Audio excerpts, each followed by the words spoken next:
চট্টগ্রামের সীতাকুণ্ড উপজেলার ৪ নম্বর মুরাদপুর ইউনিয়ন যুবলীগের যুগ্ম সম্পাদক মুসলিম উদ্দিনকে কুপিয়ে হত্যা করেছে দুর্বৃত্তরা। ১০ এপ্রিল মুরাদপুর ইউনিয়নের বেড়িবাঁধ এলাকায় এ ঘটনা ঘটে। সেই ৫ নম্বর ওয়ার্ড আওয়ামী লীগের সভাপতি মোহাম্মদ আবু তাহেরের ছেলে। জানা যায়, সন্ধ্যা ৬:৩০টার দিকে বেড়িবাঁধ এলাকায় নির্মাণাধীন একটি কারখানার বাইরে ১০ থেকে ১২ জন দুর্বৃত্ত দেশীয় অস্ত্র নিয়ে মুসলিম উদ্দিনের উপরে অতর্কিত হামলা করে। এ সময় দুর্বৃত্তরা তাকে এলোপাথাড়ি কুপিয়ে গুরুতর জখম করে। খবর পেয়ে পরিবারের লোকজন ও স্থানীয়রা ঘটনাস্থল থেকে উদ্ধার করে চট্টগ্রাম মেডিকেল কলেজ হাসপাতালে নিয়ে যাওয়ার পথে মৃত্যু হয় বলে নিশ্চিত করেন মুসলিম উদ্দিনের শ্বশুর বীর মুক্তিযোদ্ধা আইয়ুব আলী মেম্বার।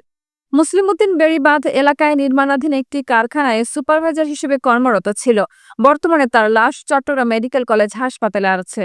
এ বিষয়ে সীতাকুণ্ড মডেল থানার পরিদর্শক তদন্ত মোহাম্মদ আলমগীর জানান, বর্তমানে লাশ চট্টগ্রাম মেডিকেল কলেজ হাসপাতালের মর্গে রয়েছে। এ ব্যাপারে আইনগত ব্যবস্থা নেওয়া হচ্ছে।